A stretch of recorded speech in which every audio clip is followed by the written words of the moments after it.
Hi everyone, I am doctor Sarthak Gupta, currently I medicine JR at AIIMS Delhi. आज खुद को doctor बोलते हुए खुशी कम हो रही है और डर ज़्यादा लग रहा है। डर हर उस डॉक्टर के लिए जो इमरजेंसी में या किसी भी वार्ड में अपनी पूरी जान लगा देता है पेशेंट को बचाने में, लेकिन यही सोचता है कि अगर कहीं वो पेशेंट बच नहीं पाया तो उसके रिलेटिव्स कहीं उसको मारना तो शुरू नहीं कर देंगे। डर हर उस फीमेल डॉक्टर के लिए, हर मेरी फीमेल कलीग के लिए जो पूरा दिन बिना रेस्ट के काम करने के बाद जब रात को कुछ देर रेस्ट करने जाएंगी तो बस यही सोचेंगी कि कहीं कोई इंसान उन्हें आकर सेक्सुअली असॉल्ट ना कर दे, उनको मार ही ना डाले। इंसान क्या, मुझे राक्षस कहना चाहिए। डर हर उन पेरेंट्स के लिए जो ये सोचकर शायद चैन की नींद सो गए होंगे कि उनकी बेटी अब हॉस्पिटल पहुंच गई है, वहाँ पर सेफ है, लेकिन जब सुबह उठेंगे तब उन्हें पता लगेगा कि उनकी बेटी के साथ कुछ गलत हो गया है, बहुत ज़्यादा गलत हो गया है। और ये सोचकर वो जिंदा तो रह जाएंगे लेकिन फिर कभी शायद जी नहीं पाएंगे। और मुझे डर लगता है for every female citizen of this country, irrespective of their profession, age, caste, or religion. We became independent around 78 years ago. But does freedom truly exist for females of this country? क्या किसी भी लड़की को बाहर जाने से पहले ये सब सोचना नहीं पड़ता कि कहाँ जा रही हैं, किसके साथ जा रही हैं, कब तक वापस आएंगी, क्या पहन कर जा रही हैं? तो क्या हमारी लड़कियां सच में आज़ाद हैं? आउट, हम सब बहुत डिस्टर्ब्ड हैं लास्ट 2 हफ्तों में जो भी ये हीनस क्राइम जो हुआ। मुझे अगर समराइज़ करना हो लास्ट 2 हफ्तों में जो भी चीज़ें हुई हैं, जो भी gruesome details that are emerging related to this crime, तो 9th को अर्ली मॉर्निंग क्या होता है, एक फीमेल रेजिडेंट डॉक्टर और female post graduate student RG Kar medical college में चेस्ट मेडिसिन डिपार्टमेंट में उनका ब्रूटली रेप किया जाता है एंड देन मर्डर भी कर दिया जाता है। देन उसके बाद 10th को अराउंड इवनिंग में किसी एक इंसान को कोलकाता पुलिस अरेस्ट भी करती है, लेकिन मतलब बहुत कम चांसेस हैं इस चीज़ के कि खाली वही एक इंसान इस चीज़ में इन्वॉल्व होगा। उसके बाद 12th से अक्रॉस इंडिया सारे डॉक्टर्स मेजर हॉस्पिटल्स के प्रोटेस्ट कर रहे हैं for the justice of victim. इसके अलावा safety for health care professionals, for medicos, doctors as well as nurses at their work place that is hospital. उसके बाद 13th को केस को कोलकाता हाई कोर्ट ने सीबीआई में ट्रांसफ़र कर दिया और अभी करेंटली सीबीआई इन्वेस्टिगेट कर रही है केस को। देन 15th को क्या होता है, इंडिपेंडेंस डे वाले दिन मॉर्निंग में मतलब अराउंड 12 AM, अराउंड 1 AM 2-3 हज़ार लोगों का एक मॉब उसी मेडिकल कॉलेज में जहाँ ये इंसिडेंट हुआ और जहाँ पीसफुली प्रोटेस्ट कर रहे थे डॉक्टर्स, वहाँ पे अटैक करता है।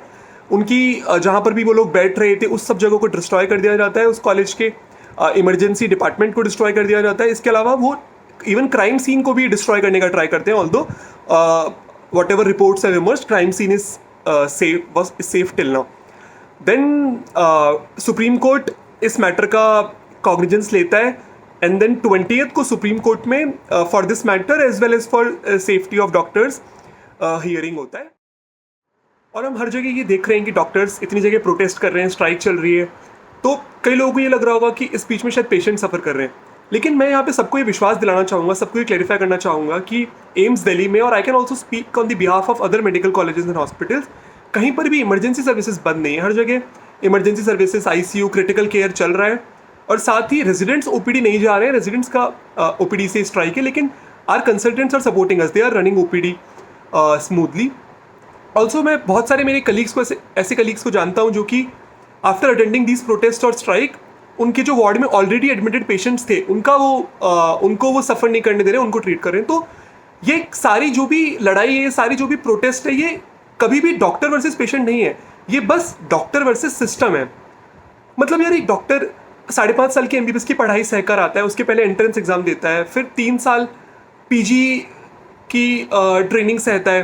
पीजी की ट्रेनिंग के दौरान 2 से 3 दिन तक की ड्यूटी सहता है, कभी कभी खाने को नहीं मिलता, कभी कभी सोने को नहीं मिलता, ये सब सहता है। लेकिन क्या कोई भी डॉक्टर या फॉर डेट मैटर कोई भी इंसान अपनी वर्क प्लेस पे जहाँ वो अपना बेस्ट दे रहा है, जहाँ वो अपनी पूरी जान लगा रहा है पेशेंट्स के लिए, वहाँ क्या वो ये सह पाएगा कि कोई उसे मार के चला जा रहा है या किसी का रेप हो रहा है? क्या कोई सह पाएगा ये चीज़? ऑल्सो दूसरी चीज़ जिस पर हमें विचार करना चाहिए कि हमारी कंट्री में रेप या फिर सेक्सुअल असॉल्ट कितना कॉमनली हो रहा है। तो अगर मैं डेटा की बात करूं तो नेशनल क्राइम रिकॉर्ड ब्यूरो ने 2022 में एक रिपोर्ट पब्लिश की थी जिसमें ये बताया कि अराउंड 70 to 80 और अराउंड 80 to 90 रेप्स डेली हमारी कंट्री में हो रहे हैं। और मतलब रेप जो हो रहे हैं इसका इस बात से कोई भी लेना देना नहीं है कि लड़की ने क्या पहना था या लड़की की उम्र क्या थी। ये ऐसे घिनौने काम एक 3 साल की छोटी बच्ची से लेकर एक 80 साल की महिला सबके साथ हो रहे हैं। और जो इतने सेक्सुअल असॉल्ट या रेप हो रहे हैं, हम इन्हें कम करने के लिए क्या कदम उठा सकते हैं? सबसे इंपॉर्टेंट तो है लड़कों को या बच्चों को बचपन से एजुकेट करना, उन्हें सही शिक्षा देना।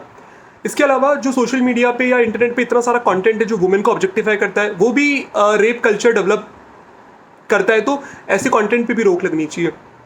साथ ही हमें हमारे लड़कियों को good touch versus bad touch क्या होता है बताना चाहिए, उन्हें सेल्फ डिफेंस का ट्रेनिंग देना चाहिए, ताकि कभी अगर वो ऐसी सिचुएशन में, ऐसी मजबूरी उन पे आ जाए तो वो खुद को बचा पाए।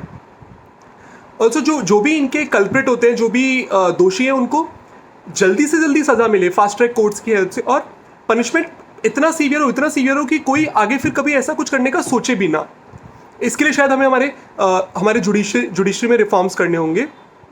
और एक बहुत इंपॉर्टेंट चीज़ जो कि इस वाले इंसिडेंट से भी हाईलाइट हुई है कि वुमेन के लिए एक सेफ वर्किंग एनवायरनमेंट और सेफ्टी पब्लिक प्लेसेस पे और जहाँ पर भी वो काम कर रही है वहाँ पे उनकी सेफ्टी इंश्योर करनी चाहिए with the help of various means such as CCTV या security personal.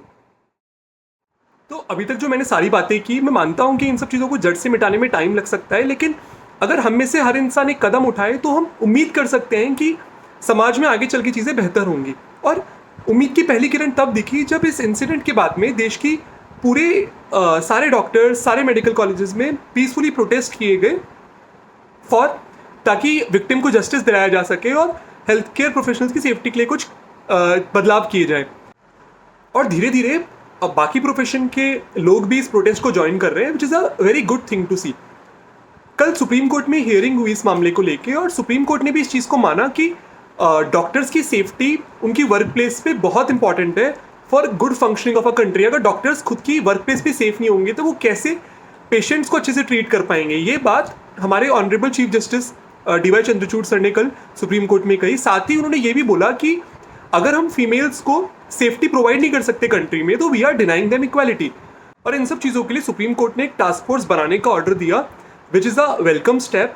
But I really hope कि ये बाकी कमेटियों की तरह बस एक कमेटी बन के ना रह जाए और सच में कोई लॉ आए जिससे डॉक्टर्स की सेफ्टी उनकी वर्क प्लेस पे इंश्योर हो सके और साथ ही फीमेल्स को भी प्रोटेक्शन मिले उनकी वर्क प्लेस पे, और फीमेल्स के साथ ऐसे इंसिडेंट्स पे हम कोई उनमें कमी ला सकें। WHO की एक रिपोर्ट के अकॉर्डिंग अराउंड 75% डॉक्टर्स ने अपनी ज़िंदगी में कभी ना कभी वो वायलेंस या अटैक का शिकार हुए होते हैं। तो हम एक सेंट्रल प्रोटेक्शन एक्ट की भी डिमांड कर रहे हैं जिससे सारे health care workers, doctors as well as nurses का उनकी वर्क प्लेस पे सेफ्टी इंश्योर हो सके। क्योंकि बिकॉज हम जब पेशेंट्स को ट्रीट कर रहे होते हैं तब वो ज़िंदगी और मौत के बीच में जूझ रहे होते हैं, तो उस टाइम पे doctors are specially more prone to being attacked और असॉल्टेड बाय देयर रिलेटिव्स। इसलिए हम चाहते हैं कि जल्दी से सेंट्रल प्रोटेक्शन एक्ट आए ताकि ऐसे incidents of assaults on doctor कम हो सके, और अगर ऐसा कुछ असॉल्ट होता है तो उसके बाद जो भी उसका कल्प्रिट हो उसको जल्दी से सज़ा दी जाए। हम सब ये भी उम्मीद करते हैं कि CBI जल्दी से एक इम्पार्शियल इन्वेस्टिगेशन कंक्लूड करेगा और जो भी दोषी पाए जाएंगे उन्हें एक्सट्रीम फॉर्म ऑफ पनिशमेंट दिया जाएगा ताकि आगे चलकर कोई भी किसी भी female citizen of this country के साथ ऐसा कुछ करने का ना सोचे।